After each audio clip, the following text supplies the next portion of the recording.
zibale chichino Yesu ke tugenda maaso katono nnyo katusoke tujjukire mu katono kakati tujjukira bulungi nnyo ko ebyo tusemba okulaba mu bitundu ebyasooka ebya firimu yaffe eno omuwala ono kwegamba okusookera ddala Tasha kwegati yali muwala wa bbeeyi okusookera ddala naye waliwo yamuyingiza mu ddiiru buli kimu ngenda kukipa ono n'amugamba nti nze ngenda kulekani buli kimu kyonna nkikwasaako yamusuubiza omuwa obugagga yamusuubiza omubalira tukyalengera katono nnyo ko ebyo tusembayo okulaba tugenda maaso nate nga bulijjo nagambye minze nkwereza kati ono yali yawasa omukazi anyumiza mukwano gwe omukazi okubeera n'omukazi mu buliri naye nga tewabeerangawo wadde ekyomuntamu wabaawo ekikyamu n'ekibeera ekitya kirabika kitya omusajja okusula n'omukazi mu buliri newatabeerawo wadde teri kubegako kumbe amaka gano galina ebizibu byago omuwala ono omuzimu ogwajja nga gubanja abantu bano bali mu kwesima ono oluyiga si ya buloolo tusembayo okuwulira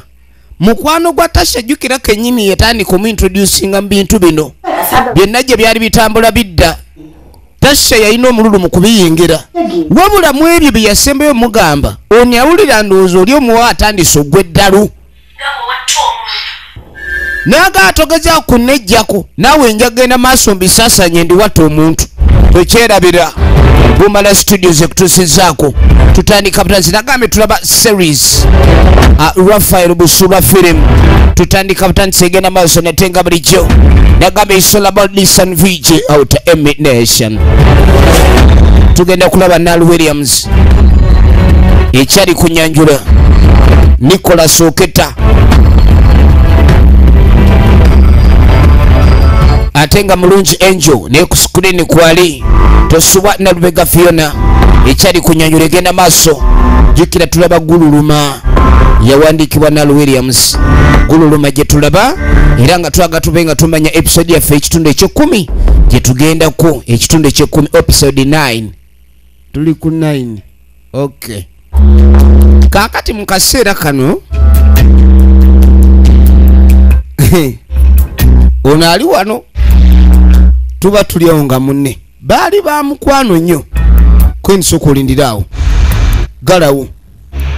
baali ba mukwano nnyo jjukira abantu baba n'ebyama byabwe yonna gye baba baava kiki ono atunula nga anaamira n'otunula bulala kumbe yalinga amukubira essimu nga yagala kutandika kumwewala agenda omutunulira naye ng'ono naye alinga oyiseewa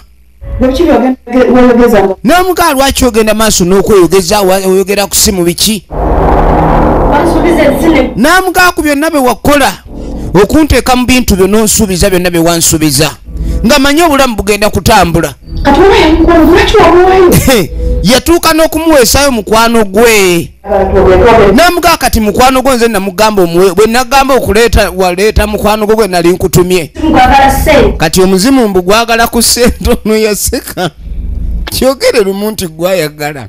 ekyo nsolo kitegera obwavu buluma omuntu n'ayiiya naye okuyiiya si kubi lwakwaba muyiiya bubi mbu omuzimu gwagala ssente wabula nanga osaaga bwotyo bw'osaaga kale olowooza ojja kujja osaagireko maama bwe batyo munywanyi kumbe nno naali siriyasi baamukubyemu ne kumbi ono aseka abiyita bya lubalaato tamanyi muzimu bwe gukuba kati ng'ajja mubuuza ne Tasha kati njagala ombuulire omuzimu se bwe gwagala ssente kuva ddi ng'emizimu gyagala ssente bwe gutuuka baneetoyiga buyaye mu ngeri otyo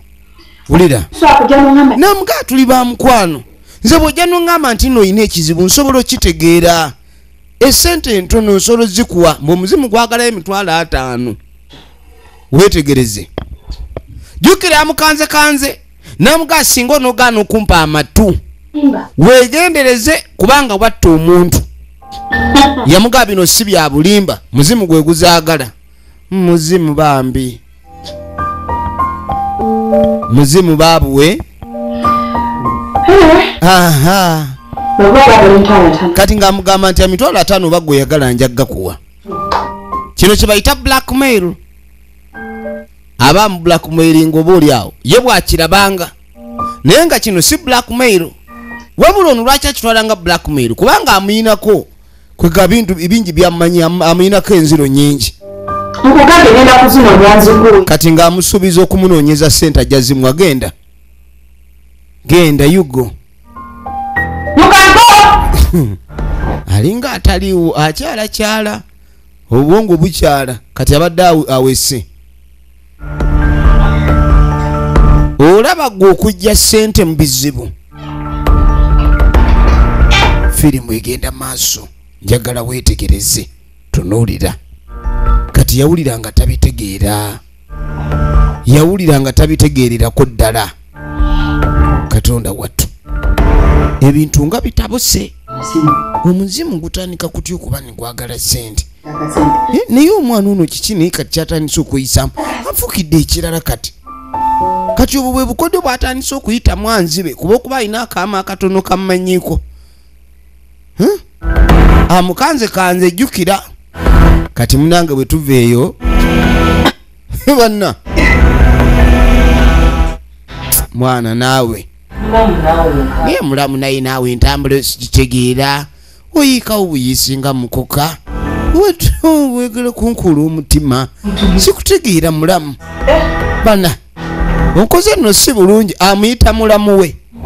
Jjukira kalona kajja wano ng'embeera ekatabukidde, ne kasalawo kajja ewa baaba waako. Kati kamanyi baaba waako alina omukazi, ate gwe kamanyi ng'omukazi gwe muzimu guno, ye gwamanyi ng'owaamu yamulaba. Emizimu oyinza okugulabira mu buzibu oba okugulabira mu ddembe. Kati ng'asooka amwetegereza, mulamu muzannyo ki ogugenda mu maaso? Kati ng'asooka amubuuza naye ddala tasha muganda we ebyaddala oba?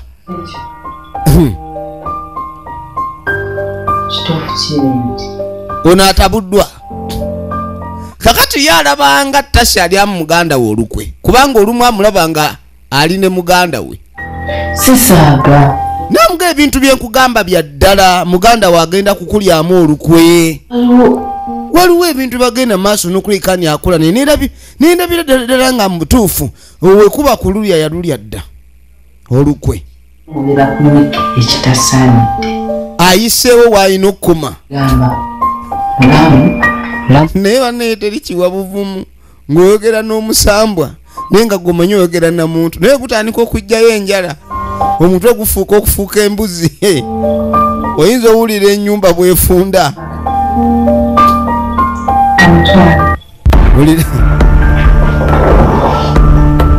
Ono nno gwaliko agambye eki? Omanyi kaloboozi ono naye alabika waya ezimu. Jjukira akyamanga ku ttale, yalinga akyama ku ttale. Kati abantu abakyama mu nsiko n'akolayo ebyambyone, waya ziba ntono era omutwe ogulaba ali awo atyo. Kati tuutuno ono obukoowu bumutta, yenna ali wano alebedde, kyava ateeka wali ensawo. Emirimu gimulinga emirimu, kwegamba ayina ssente mpitirivu, naye nga ssente ze zirabika tezaamala gajja. Kati mune nga ajjamu obugatto,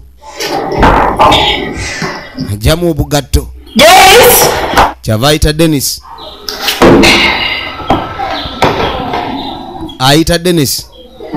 Abakazi bano abagagga ennyo.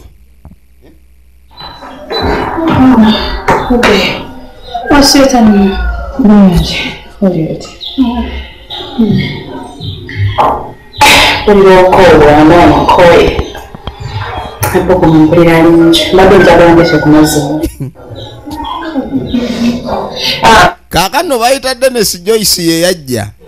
Sooka oteekeyo bino. Afa mugagga.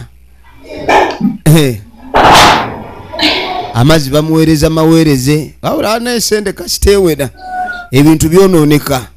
Buli kimu owulira nga oyagala bakikolere bukolezi. Munnanga otuzzi tuutwo. firimu egenda maaso. Ali kutuzi anywa kutuzi akooye ebitenkanika jukira taweera ogenda okwetegereza banna anywedde maama kiki gwe Joyce wangi Joyce biki bino byonyweseza Joyce onyweseza musayi kiguno wagojjewa omuntu bwatyo bwatandika guno omusayi nojja onywesa omusayi lwaki onywesa bannange kaakati oli laba no Joyce kati nga mugamumanyi nga maweeryewo givuge Joyce mukazi watukwe kugivuga oneyebuuza kyabadde awulidde nga anywa omusaayi olengera oli yamugaye nti omuzimu gwagala ssente kati atandise okulaba ebintu ebitategerekeka awulidde nga anywa musaayi kyokka ate amazzi agalengera gali clear as crystal. Mbadde ki kyekintuuseeko teyeetegeera tamanyi kiki kigenda maaso kirabika waliwo amuli obubi kirabika waliwo amuli obubi weetegereze kaakano omusajja mukulu akomawo baba kokuliseeyo envudde oli otya baba ye aliko baba omanyi oba bakusuza oba onyumirwa nnyo buli ekiri awaka n'okusinga apangisa anti ananyini wa apangisa yetaba nabudde kutuulako awo aba alina okukolerera n'omwezi ogujja asobole okubeerawo kati ono akomawo lava emutta nkomyewo Tasha my baby beautiful bubu mama nyunyu mbawo nzuno ono laavu yakendeera omuzimu gwamugamba ogezanga n'okwata akabego obegereko omwami oyo ojja kukiraba kati musajja atwakomyewo ne vibe nga bwomanyi ono omusajja ayinalo abantu sebo bakomayo wakanga amaanyi tebalina ndeka naawe omuntu yetabeereko mu nsonga ze oli muzo bakazi bange nibane kati nga mugambudde mu bakazi bo kati nga mugacho otegeeza nzire mu bakazi bange namuga njagala oyogera amazima namugambuulirira wano oba olina omukazi omulala nkimanye nze ngende ewaffe leka naawe akaleka kakodyo kapya kaŋŋaana kubega kakodyo kikoleesaako aleesa akakodyo kapya kakumulemesa namuga nti nze omuntu gwe njagala gwe mmanyi ye gwe sirowooza nkokuba na mukazi mulala ebbali okuleka gwe namuga era nange neewuunya nti essaawa eno kati gwe oli mu kuŋŋamba ekyo lwaki ogenda maaso n'okunsibako amatu g'embuzi oyagala kundiisango n'agamba naye kati nkulaba engeri gy'otunulaika oli sirias ebya ddala mbadde manyi osaaga sisaaga olira kati nga mga kankubuza ogusemba olina omukazi oba tolina omukazi mwina naye yeggwe Tasha teriyo mulala sirinayo bakazi balala omukazi gwe nina yeggwe owange gwe ndi naye essaawa eno sina mulala bbali wadde ebweru eyo sinayo mukazi mulala owange yeggwe owebbina eddene owebbeera eddene ow'omutwe omunene buli kimu nga kinene yeggwe kakati toyina omukazi gwe wayanjulira muganda wo jukira kali kaganda ke kalina omuntu gwe kalaba wano ate ono ye gwatalaba era kali kalowooza nti oli ye mukyalo omukulu era nga ko kakirooza nti Tasha alabika muganda wooli oli ye mukyala mukulu kati Tasha nga bw'omanyi era owasa omukazi ne kugirako baganda be kati oba alabanga oli ye yawamba ono yawamba yoli kyalaba alaba Tasha ye mubbi yabba omusajja wa munne kumbe tanaba kumanya ni waliwo enduulu ezinaatera okubikkuka firimu egenda maaso nga mugamba nedda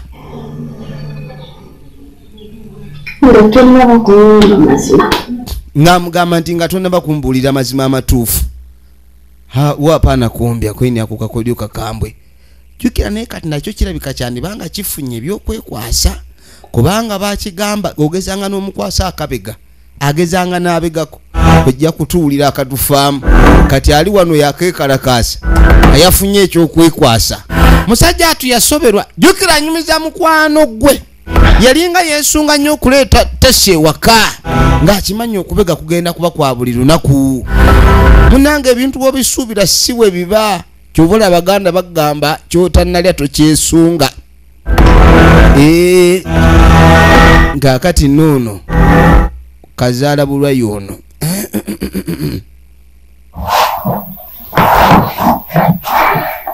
ate ono tasuze mu ddiiro naye kakati obudde butambula bugenda okuba nga obusemberera okusaasaana kano kali wano kakekyusa kagenda okwetegereza nga baba waako baba wayagadde tusharinge moments oba wasuzo oli awo ate kaloboozi ono alabika maama we munyolo babuuza abo kiki wasuzaawo ate yabadde alina byakolakola awo mbuotuwe twamutwalidde naye otulo okukwatira mu ddiiro ng'olina byokolakola sebo noleta ne bed cover okuva mu kisenge ojja okolekole byokolakola alina obudde butuuse oba okgenda ku mulimu ono tannakitegeera jukira kyamanyi waliwo katemba ali wano gwe batambuulira waliwo katemba aliwo gwe batambuulira tugenda maaso njagala weetegereza kaakati neeyanywedde amazzi n'agayita omusaayi ali wano wulira kaakati yajjukira ebigambo bye yamugambanga nti obufumbo bwayingiddemu yali yeebugomyewo era yali agala abe nga bamaliriza bye baali babala oba oli awo bw'anaafuna omukisa gwe sente ne zijja yajja kukola ebibyo byawulira byayagala n'omulundi omulala gwe yamugamba nti we najja ndabika sajja nzekka waliwo omuntu mukwano gwange yali ayogera mazima yali atandise okugwa ddalo nelirabika si ddalo kuba kati ate nze yawulidde nga nnywa musaayi olwo neeyite ki mulalu azonto nange sikitegeera awula takifuna bulungi munange Tasha ebigendererwa bye ki ewa Tasha nga waliwo ebibuuzo bingi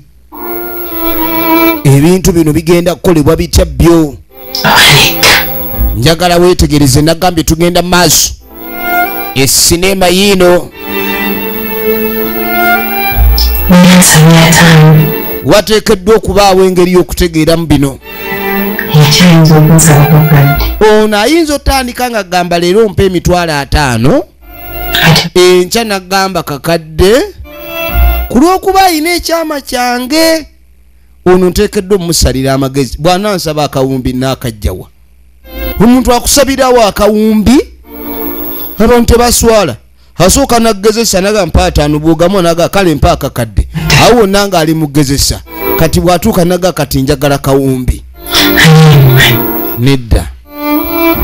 yagamba apaana tugenda maaso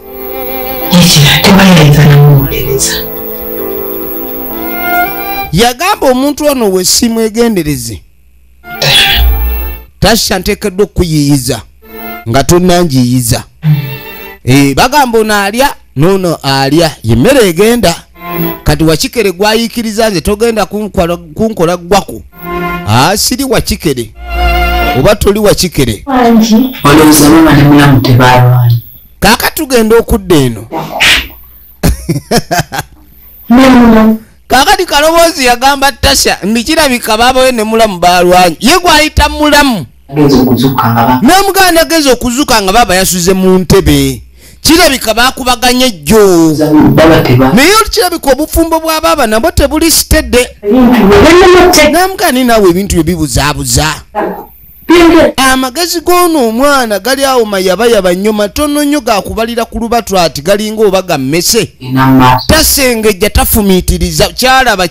kyategeera kyekyo balobika balwanye tuba tuli awo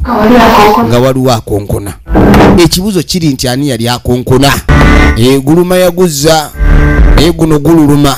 evudde mbanafa Bumala Studios wenagiriko don't forget to subscribe kakati ebiseera ebyayita emabega twagala tugende maaso n'okwetegereza ekituufu kye ekyaliwo lunaku lumu olwatuuka mwana muwala nga aleeta mukwano gwe olwo tuli mu Kyankwanzi mu disitulikiti ey'Ekibuga omwana ng'asooka agamba mama sooka otyebule yagamba nnyina asooka atyebule maama n'atyebula maama n'atyebula maama yali muzibe nga talaba nagambye nalubega funeral gino ne muzifirumu nyingi zo tumulabyemu omukyalo ono kali nga mugatuula omwana ono yalinga alabirira nnyina yamuyambangako mukolera ku mirimu mingi ewaka n'ebirala kuba maama yalinga talaba naye olwaleero omukisa gwali guzze Katonda watu omwana ono yali akyetaaga ogenda ku ssomero kuba bagamba eka asomye yaba ne future etangaala maama yasanyuka nnyo waliwo omukisa ogwali guzze ani akutwala munange maama yamagaamaga kati okumagamaga kuba kw'amaaso kati ndowooza bw'oba omagaamaga n'engalo kuba ku mantaala kati maama yamantaala ng'anoonya omuge kakati maama munange yali Tasha ye yajjanga agamba ayagala kutwala omwana ono nenzijukira munange ono namugadde banoonya abaana b'okuyamba nenzijukira mukwano gwange baali ba mukwano bonna nga baali ba mukyalo kyekiddako era munange tulina okuyambagana tube nga tugenda maaso sola kulekerera munno gende fenna kino kyali kisanyufu nnyo omuzungu kyayita excitement omuddugavu ayinza gakukyamuukirira kale yakyamuukirira namugamba jjukira mwana ebulyo bwegamba nti okusaba kikulu nga tonnagenda mu buliri kakati kirabika mukama essaala zaffe yali amaze ozaanukula olaba bwogenda okuyambibwa munange mukama akwongera omukisa ebiseera ebisinga ntero kyogera kale toyinza kugamba muntu oba nti gwe tonsabira kusinziirawo essaala gyeva essaala erabika Katonda alina baakolanga baakusabira balala kuba munange omuntu waba akusabira ate ye nga tasobola kwesabira oluusi naye emmeeme yeekubamu kati ng'amugamba omuwala agende maaso yeetegeke ng'amugamba nikadde budde essaala mukama Katonda azaanukudde nange simanyi mwana gwe nsaanidde nkulabeko naye ngeri mukama Katonda gy'atanzikiriza kumpa maaso nti nsobole okulaba abo abansanyusizza kale gwe ngwa mu kafuba nkuwulireko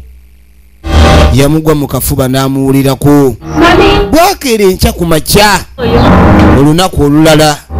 omukyalo ono yali asuubizza yali amaze okujja n'amugamba munange yenze kakati yalinga akuwulira sayizi akafuba abamanyi widithi yaako n'amayono gundi wegamba abakupimira mu kifuba ndi alina ebbeere ezzito lya gundi ekino n'akanyono nga mpulira emikono mirebevu nti oyo gundi kati yalinga talaba naye ng'akuwulira kati ng'amugamba manyi munnange naalu ye aliwa naalu ali mu nju yadde agira kati saawa munnange yatugende omukimye mugendamu omwana wange omanyi ssebo newobeera mukyalo eyo omuntu n'ava mu kibuga nagajja ntwala omwana we Kampala osanyuka nnyo kuba buli agenda e Kampala ssebo Kampala is a seat of opportunity kyali munje naalu nga bamuyita nga munejja bakutwale omukisa gwo gwakkedde guguno guzze gukunoonya yitawo ogende sebe ekyana ky'omukazi ono omuzibe kyali kyesala obugoye ekyana ky'omukazi omusibe ono kyetegekedde ddala kyesunze gende maama omanyi bw'obeera nga okyamuukiridde oyinza n'okwerabira nti nnyoko muzibe omulese eka mu nju ajja otomera ebisenge mwanange nkyemanyi onyumye nkuwulidde onyumye tamulaba nti anyumye awulira muwulire nkuwulidde onyumye Nchira nzisakalaba. Wangamba wabugamye nti okaagala. Kati Baabo. Olaba owulira nnyo bye nga tondabye. Ekiri wano. Alina kubanga kamini. Mama ennyumye. Naye wonooda. Maama seba yagala omwana we ayingire ekibuga ng'anyumidde ddala. Ate mami kano kendi ogenda ku ssomero. Kaseera. Agenda kusoma. Nakulaba. Ayagala abe nga buli kimu kyonna future yayongera ogitangaaza. Muwala. Future okugijjamu enzikiza munnange kola nnyo kutoba. Ajja kubeera bali ng'akola. Tudde wali sivaawo. Olubambula we bati. Kale yasuubiza maama we obulamu obusinga oluvannyuma lwa byonna bye tulaba bye bino ebyemabega katono nnyo n'amuga asina kyakola okujja kukusabira esaala bulijjo ze tusaba Katonda alayika azaanukudde ogenda obe ng'osoma ofune omulimu naye ddirwa omanya nti ekyo kyogendako ye Saala Katonda gye yayanukudde ddirwa omanya nti gye wasabye Saala Katonda agyanukudde ye Saala ki gy'omanya nti ono ogisabye Katonda wo n'agigaana oluusi omanya otya nti omukisa oguzze Katonda yaguleese mulimu emikisa egimu nkasebo givaako ew'omukulu oli ow'emagombe nga gy'abasabire omuntu akwatira ow'o ku mukono munnange oba omwagala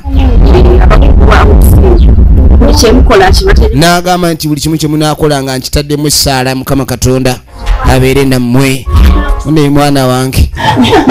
mwana wange munnange tofaayo ye yalinga amuyamba ku bintu bingi naye munnange ng'era omuzadde olaba nti omwana wo tolina gy'omutwala tolina ky'omwongerako maama munnange weeraba maama ng'abaagaliza olugendo olulungi bwe bityo bwe byali kaseera ak'emabega omuwala bw'atyo bwe yava ewaabwe njagala weetegereze firimu egenda maaso tulaba gululuma tuli ku episode 10 zonna zigenda ku Bumala Studios natenga bulijjo maama weeraba wow bayi mwanange kati waliwo abali ku kwata gaadi erudda abo tebayitikika kaabo tomala gabayitaku munnange oluvannyuma tuba tuli awo maama munnange maama kiki otuukabira ki maama munnange naalu abadde ki omanye essanyu erimu lisooka kabya maziga ssanyu lingi lyeriyitiridde maama tekikyali ssanyu genda eri naawe oyogera biki naalu mufu ebyo byembagamba famire yammwe beba Katonda yagitonda kubeera baavu lwaki wekakaati kakobugagga oyagala kufa bagamba Katonda yagamwe temulisoma ate musoma olaba maama yaziba maaso aleme okuweerera omwana otuuka gy'alina otuuka kati omwana bwakakatiso ebiseera ebisinga bagatoka kambeera buli woosika omuguwa buzibu bw'oleeta maama yagutema yatandika ng'asaaka byannaku tebisaana kuseka firimu egenda maaso nga tukomawo olunaku olwaleero omwana bw'atyo bwe yafa maama baamuleetera amawulire nti omwana we yali afudde wabula tugatte dots ono akubira munne essimu amugamba nti watta omuntu kooli nti wayi bwe nagamba nti leeta gwe tunaabaaga waaki waleeta mukwano gwo bategeezaani firimu weetegereze ate ono twalabye omuzimu gumulumba ogw'omuwala naalu gwe tumanyi ono ali wanajjukira engeri gyazze nga kwegamba n'omukyala we kwegamba basikaŋŋa n'omugwa ku biki na biki waaye kati alina mukwano we ku mulimu waaye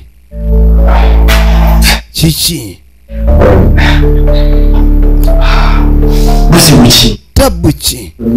mukwano gwakola naye kagege amubuuza wetwagala okutandikira